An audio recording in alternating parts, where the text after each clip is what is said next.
ये सब क्या है कान्हा? अभी एक इतना विचित्र सा व्यक्ति आकर तुम्हें इतने कटु वचन सुनाकर चला गया। तुमने ना उससे कुछ कहा, ना उसे रोका, और ना ही उससे वो मणि ली। जो होना है वही हो रहा है था। एक नया अध्याय आरंभ हो गया। एक महागाथा जो त्रेता युग के राम अवतार में मैंने आरंभ की थी, अब कृष्ण अवतार में पूर्ण करने का समय आ गया। ऐसी कौन सी गाथा है कान्हा जो इतने युगों से चली आ रही, और वो अब पूर्ण कैसे होगी भला? ये तो समय बताएगा। मैं बस इतना जानता हूं कि अब यदि ये गाथा पूर्ण नहीं हुई तो द्वारका पर बहुत बड़ा संकट आ सकता है। आप इसके लिए सज्ज रहिएगा। द्वारका का ध्यान रखिएगा। द्वारका की रक्षा करनी है, क्योंकि इस अध्याय में बहुत भयानक कुछ घटित होने वाला है।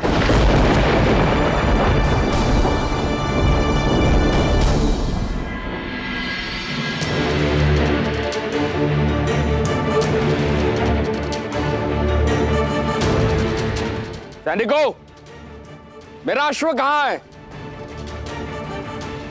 अरे कहां जा रहे हो? घर जाना है मुझे। अश्व कहां है मेरा? तुम्हारा अश्व मैंने लिया है।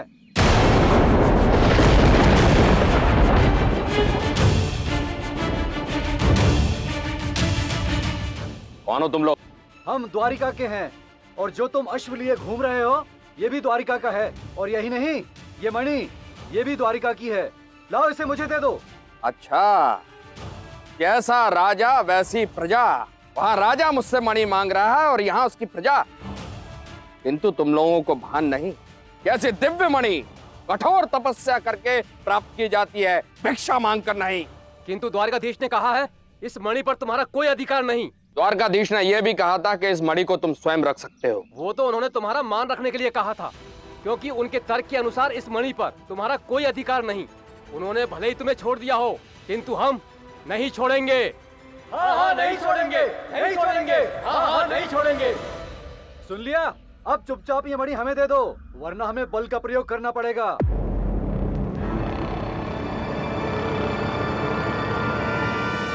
अरे पकड़ो उसे, भागा वो, पकड़ो।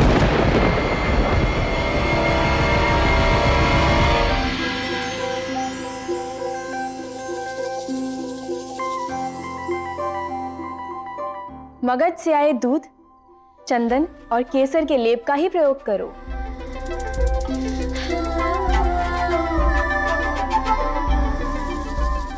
हस्तिदंतों की नहीं, नीलगिरी की कोमल लकड़ी से बने कंघे से ही संवारना केश मेरे।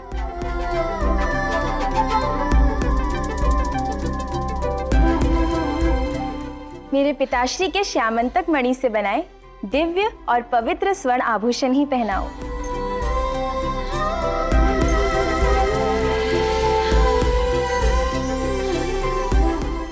सत्यभामा, आप अपने श्रृंगार को लेकर इतनी सचेत और सावधान क्यों रहती हैं? मेरे पिताश्री कहते हैं कि मैं अत्यधिक सुंदर हूँ, और मैं अपना श्रृंगार सर्वोचित रखकर उनकी इसी बात का सम्मान करती हूँ। और देखो ना, अगर आप सुंदर हो और श्रृंगार सर्वोचित है तो हमें भी अच्छा लगता है, और हमें देखने वाला भी हर्ष अनुभव करता है। उचित कहा पुत्री। तुम्हें देख के अत्यंत हर्ष अनुभव कर रहा हूं सत्यभामा।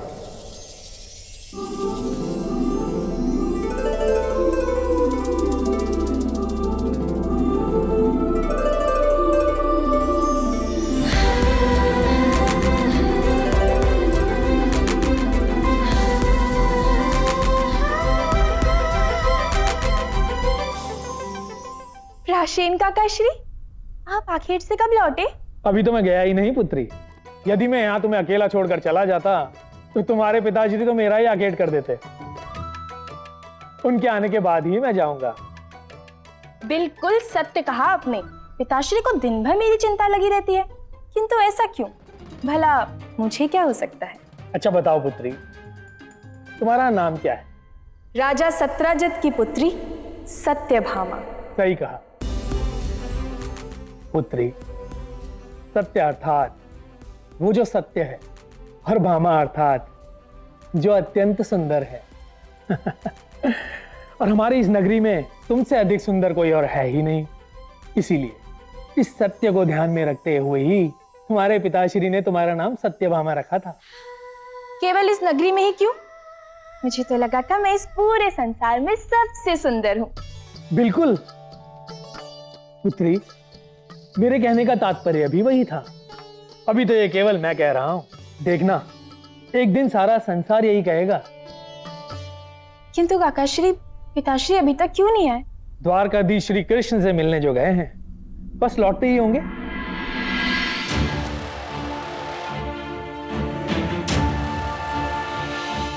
हे ईश्वर, यहाँ तो पूरी ही द्वारिका मेरे पीछे पड़ गई है। निकलूं कैसे यहाँ से मैं?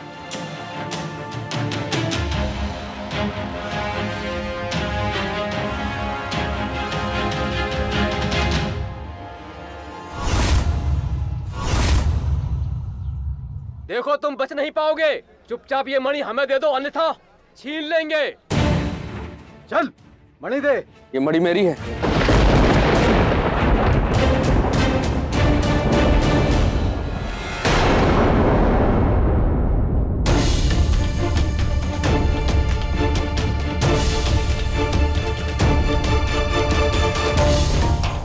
क्या कर रहे हो तुम सब? ये इतने सारे लोग मिलकर एक व्यक्ति से उसकी मणि छीनने का प्रयास कर रहे हो। द्वारका में रहकर इतना बड़ा अधर्म करने का दुस्साहस कैसे किया तुम सबने? किंतु बलराम जी, ये मणि इसकी नहीं, हमारी है। द्वारकाधीश ने स्वयं कहा था। हाँ, ये मणि हमारी है। हाँ, ये मणि हमारी है। चुप हो जाओ सबके सब। तुम सबको ज्ञात भी है तुम सब कहाँ हो? द्वारका नगरी है, पवित्र द्वारका नगरी में हो तुम सब। यहाँ किसी सुख की किसी को कोई कमी नहीं है कोई कमी कहो? और तुम सबने यहाँ द्वारका में रहकर ऐसा कुकृत्य किया है। क्यों द्वारका का नाम कलंकित कर रहे हो तुम सब? तुम सब अभी के अभी इसी क्षण यहां से निकल जाओ। देखा, ये सब तुम्हारे उस कृष्ण के कारण हुआ है। उसी के कहने पे ये लोग मुझसे मेरी मणि छीन रहे। कान्हा ने जो कुछ कहा ना, वो तुम्हारे हित के लिए कहा था। अब यदि तुम्हें कान्हा की बात समझ नहीं आती तो मेरे समक्ष उसकी बुराई करने की भी आवश्यकता नहीं है। अब इससे पूर्व कि तुम पर पुनः कोई संकट आ जाए, चले जाओ यहां से।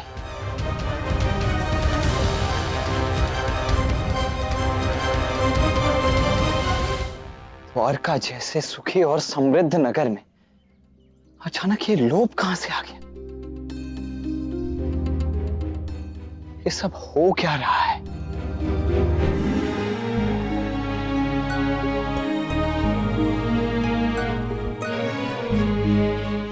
ये सब हो क्या रहा है? मैं भी यही सोच रहा हूँ, ये सब क्या हो रहा है? तुम क्यों सोच रहे हो? ऐसी प्यारी लीलाएं तो तुम ही तो करते हो ना। हाँ हाँ मैं करता हूँ, किंतु ये लीला मेरी नहीं है। राधा, ये सब मैंने किया है। किंतु ये सब क्यों? राधा, अब तुम, मैं और श्री कृष्ण, हम तीनों सखा हैं। आप दोनों ने मुझे सखा प्रेम समझाने के लिए क्या कुछ नहीं किया, तो मैंने सोचा कि मुझे भी कुछ करना चाहिए। इसीलिए मैंने स्वयं ये 56 भोग बनाए हैं। मेरी बहुत इच्छा है कि मैं राधा कृष्ण को अपने हाथों से खिलाऊं। रुक्मिणी, ये तो बहुत ही अच्छा विचार है, किंतु तुम जानती हो ना कि मैं ये 56 भोग, ये राजसी ठाट, ये सब मैं नहीं भोग सकती। किंतु इसमें तो कुछ राजसी है ही नहीं। ये सब कुछ रसोई में हो रहा है, महल में नहीं। और रही 56 भोग की बात, तो क्या केवल राजसी लोग ही 56 भोग ग्रहण कर सकते हैं?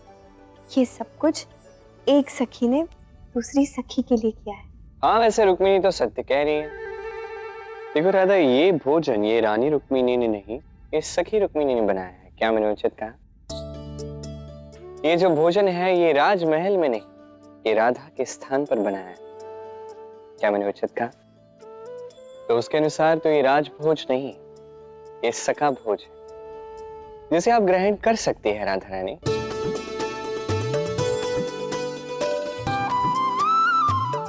आइए बैठिए।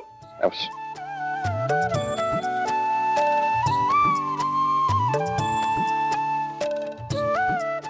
आराम कीजिए।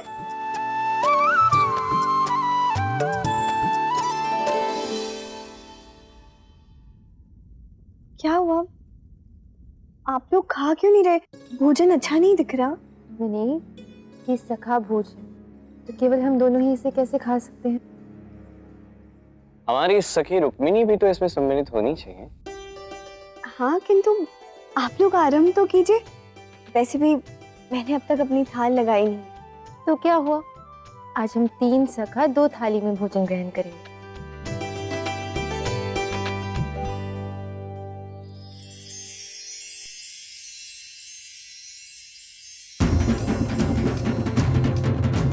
सबसे बड़ा है प्रेम जगत में, प्रेम सा ना कुछ दूजा। प्रेम स्वयं ईश्वर का रूप है, प्रेम ही सच्ची पूजा।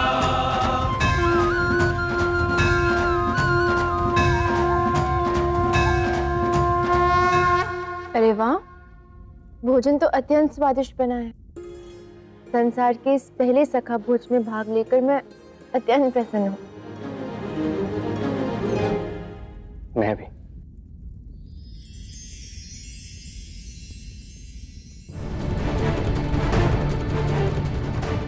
पिताश्री, आपकी ये दशा कैसे हुई? चलिए बैठिए। नहीं पुत्री, बहुत बड़ा अनर्थ हो गया।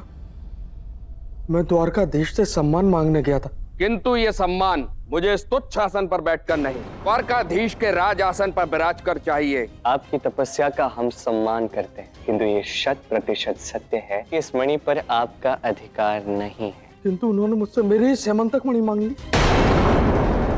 मैंने स्पष्ट मना कर दिया, किंतु जैसे ही उनके दरबार से बाहर निकला, सारे द्वारकावासी मेरी मणि छीनने को ऐसे आतुर हुए जैसे मेरे प्राण ले लेंगे। आश्चर्य की बात है, द्वारका जैसी नगरी में ऐसा कैसे हो सकता है? आप चिंता मत कीजिए, कल प्रातः कृष्ण को सब बता दीजिएगा, वो सब संभाल लेगा। नहीं रेवती जी, कल प्रातः नहीं, मुझे अभी इसी क्षण कान्हा से बात करनी होगी। रेवती जी, ये द्वारका संसार की सबसे पवित्र, सबसे संपन्न और सुखी नगरी थी। यहाँ के लोगों को लोभ और लालच ने न जाने कैसे घेर लिया। द्वारका वासियों का जो रूप आज मैंने देखा है ना, वो अत्यंत भयावह था। परिस्थितियां तो अब और बिगड़ने वाली हैं ना।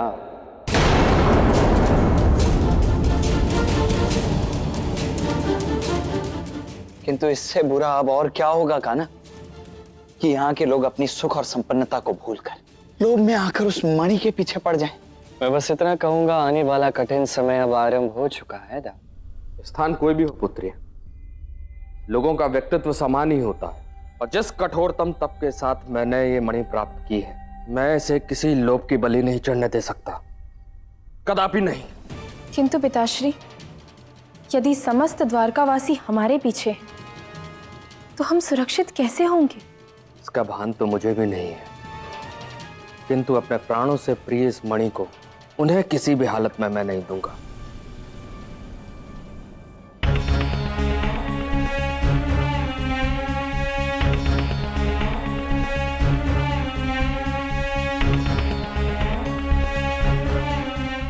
किंतु पिताश्री, आप इसे मुझे तो दे सकते हैं ना?